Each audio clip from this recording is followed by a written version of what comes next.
नमस्कार दोस्तों, देवर्षि मिश्रा ट्रेनिंग चैनल में आपका बहुत बहुत स्वागत है।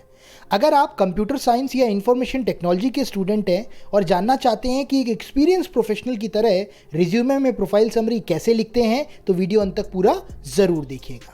दोस्तों, वीडियो में आगे बढ़ने से पहले मैं आपको बताना चाहूँगा, अगर आप जानना चाहते हैं कि एक सॉफ्टवेयर इंजीनियर कौन होता है और उसके टेक्निकल रोल्स एंड रिस्पॉन्सिबिलिटीज़ क्या होते हैं, तो मैंने उससे रिलेटेड वीडियो का लिंक ऊपर आई बटन में दे रखा है। आप लिंक पर क्लिक करके वीडियो देख सकते हैं और सीख सकते हैं। तो आइए फाइनली आगे बढ़ते हैं, देखते हैं पूरा वीडियो और प्रैक्टिकली सीखते हैं। दोस्तों, रिज्यूमे के टॉप पर आप अपना नाम मेंशन कर सकते हैं, उसके नीचे अपना मोबाइल नंबर, उसके नीचे अपना ईमेल आईडी और उसके नीचे अपना लिंक्डइन आईडी मेंशन कर सकते हैं। आइए फोकस करते हैं रिज्यूमे में करियर ऑब्जेक्टिव पे, जो कि कुछ इस प्रकार है। Seeking an entry level position in IT department of a reputable organisation where I can channelise my technical knowledge and skills and contribute to the growth of the organisation. इसका अर्थ ये है कि कैंडिडेट एक प्रतिष्ठित कंपनी के IT department में entry level की जॉब ढूंढ रहा है, जहां वो अपने तकनीकी ज्ञान और कौशल को सही दिशा दे सके और कंपनी के विकास में भी अपना योगदान दे सके। तो इस तरीके से आप एक स्पेसिफिक करियर ऑब्जेक्टिव लिख सकते हैं अपने रिज्यूमे में। आइए दोस्तों, फाइनली फोकस करते हैं रिज्यूमे में प्रोफाइल समरी पर, जहां पर हर एक पॉइंट पर हम फोकस करेंगे। तो पहला पॉइंट है BTech in computer science from 1 to 3 institute. इसका अर्थ यह है कि कैंडिडेट ने कंप्यूटर साइंस से बीटेक किया है 1 to 3 इंस्टीट्यूट से।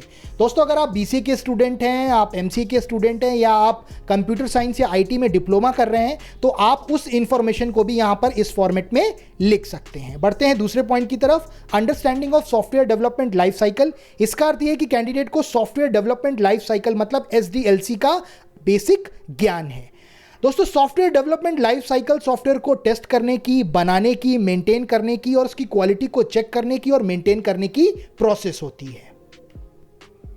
आइए फोकस करते हैं नेक्स्ट पॉइंट पर, fundamental knowledge of database, data structuring and algorithm. इसका अर्थ यह है कि कैंडिडेट के पास डेटाबेस, डेटा स्ट्रक्चरिंग और एल्गोरिदम का बेसिक ज्ञान है। दोस्तों, डेटाबेस का ज्ञान किसी भी एप्लीकेशन और सॉफ्टवेयर को बनाने के लिए मस्ट होता है। दूसरी तरफ डेटा स्ट्रक्चरिंग और एल्गोरिदम का ज्ञान प्रोग्रामिंग का बहुत महत्वपूर्ण अंग है। आप कह सकते हैं ये प्रोग्रामिंग का हार्ट है। आइए फोकस करते हैं फोर्थ पॉइंट पर, basic knowledge of operating system and networking. इसका अर्थ यह है कि कैंडिडेट के पास ऑपरेटिंग सिस्टम और नेटवर्किंग की बेसिक नॉलेज है। दोस्तों, जब एक सॉफ्टवेयर इंजीनियर किसी प्रोजेक्ट पर काम कर रहा होता है तो उसको मेमोरी यूजेज, टूल्स, प्रोग्राम से संबंधित बहुत सारे इश्यूज फेस करने पड़ते हैं और अगर उसको ऑपरेटिंग सिस्टम की अच्छी जानकारी है तो ये इसको बहुत हेल्प करता है। दूसरी तरफ बात करें नेटवर्किंग की, तो नेटवर्किंग का ज्ञान एक एप्लीकेशन को डेवलप करने और उसको सपोर्ट करने के लिए बेहद इंपॉर्टेंट होता है। आइए बढ़ते हैं फिफ्थ पॉइंट की तरफ, जहां पर मेंशन किया गया है basic knowledge of testing, developing, modifying and debugging software. इसका अर्थ यह है कि कैंडिडेट के पास सॉफ्टवेयर को टेस्ट करने, डेवलप करने, मॉडिफाई करने और डीबग करने का बेसिक नॉलेज है। आइए बढ़ते हैं सिक्स्थ पॉइंट की तरफ, जहां पर मेंशन किया गया है technical knowledge of C, C plus plus, C sharp, Java, SQL and HTML.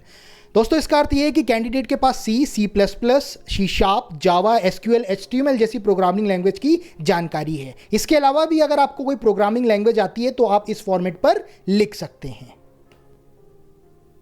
आइए दोस्तों, बढ़ते हैं सेवेंथ पॉइंट की तरफ, conceptual knowledge of integrated development environment. इसका अर्थ यह है कि कैंडिडेट के पास इंटीग्रेटेड डेवलपमेंट इन्वायरमेंट की कंसेप्चुअल नॉलेज है।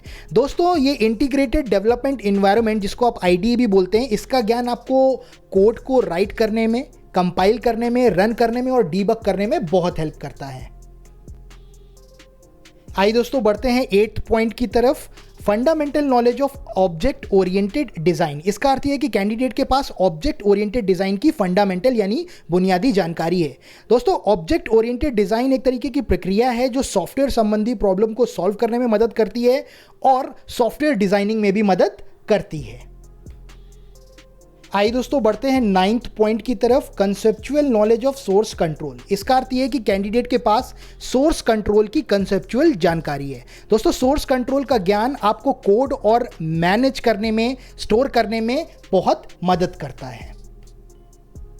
आइए दोस्तों, फोकस करते हैं 10th पॉइंट पर, strong aptitude, logical thinking and problem solving skills. इसका अर्थ यह है कि कैंडिडेट के पास बहुत ही मजबूत एप्टीट्यूड है, उसकी जो थिंकिंग है वो लॉजिकल है और उसके पास समस्या निवारण की स्किल है, उसका कौशल उसके पास है।